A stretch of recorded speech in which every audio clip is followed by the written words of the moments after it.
And look how the camera makes the subject really stand out from the background. Well, even a $200 phone can make a subject stand out from its background today. Look how easily you can share files and photos with Quick Share. Wasn't Quick Share launched in Jan 2020? Why are they showing over here now? The Expert RAW app opens the camera system, giving you full control of your camera's lenses, as well as autofocus, ISO, EV, and white balance settings. I have been adjusting white balance using several external apps for many years, so that's nothing new. And with access to all of that rich metadata, you can edit like a pro directly on your Galaxy S22 with Adobe Lightroom. Oh, so I can edit a raw photo in Adobe Lightroom? Wow, I didn't know that. Truly revolutionary, Samsung. The Galaxy S22 series breaks the rules of every category. It sets a new standard across the mobile industry, offering up impressive innovations at every turn. Sorry, which turn? I'm actually still trying to find that turn. Hi, Samsung hasn't really innovated anything to call these as S22 and S22 Plus lines. These are technically S21.1. And it is very evident as out of the 1 hour 4 minutes of Samsung Unpacked event, Samsung spent 9 minutes only on these phones. And on the other hand, they spend more than 22 plus minutes on Samsung S22 Ultra. 22 plus minutes? Haha, that's ironic. Well, apart from the slight camera improvements and other software-based picture and video enhancements, a new Snapdragon 8th generation chip powering the phone, everything else is pretty much the same or even lesser than the previous versions of S20 and S21. More about that in a minute. I personally use a Samsung S20 Plus as my daily driver phone, as I never wanted to pay excessively for Samsung S20 Ultra for 108 megapixel photo and totally unnecessary zoom. With the Galaxy Plus series, you get a large display and the same chipset, but without the overreaching features of an Ultra, all at much cheaper cost. Hence, it is always the line that I look forward to. So if anyone using S10, S20 or S21 Plus were waiting for an upgrade to arrive, then what are they going to get in comparison? First, talking about the display.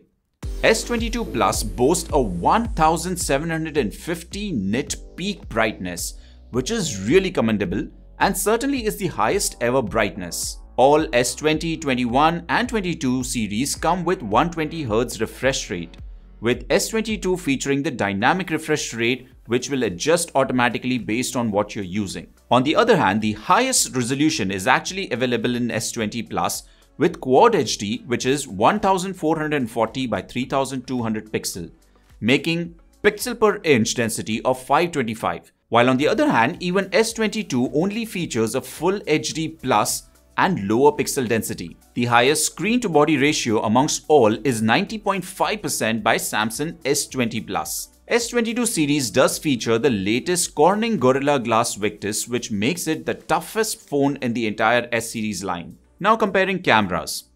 Ultra-wide lens and the front camera specs for S20 Plus, S21 Plus and S22 Plus are exactly the same. S22 Plus has a new 50 megapixel wide lens with larger sensor but the same aperture. As well, S22 Plus telephoto lens is best in comparison, featuring a 3x optical zoom which wasn't available in these series before. When it comes to video, specs of the front-facing camera is exactly the same for all these phones. As well, to a large extent, the back camera video specs is also same for S20 Plus, S21 Plus and S22 Plus. Indeed, the wide lens sensor on the S22 Plus and the 4x stabilization in video will probably give a better result, but nothing really innovative or revolutionary.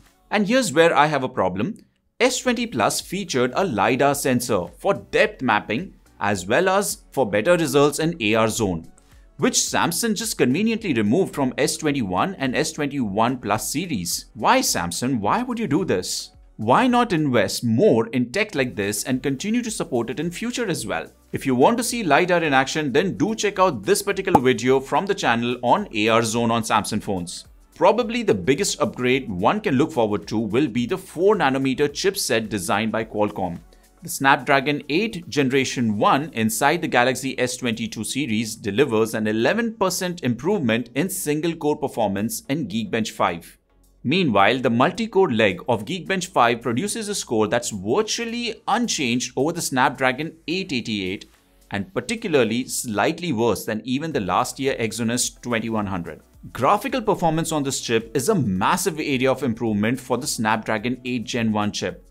It has a huge 75% improvement over the S21 series. And on the other hand, Galaxy S22 series blitzed Snapdragon 865 phones in this test, delivering a performance boost of 156%. The Snapdragon 8 Gen 1 might still be lagging behind Apple when it comes to CPU-related performance, but it just beats Apple A15 as well in the 3D Mark wildlife test.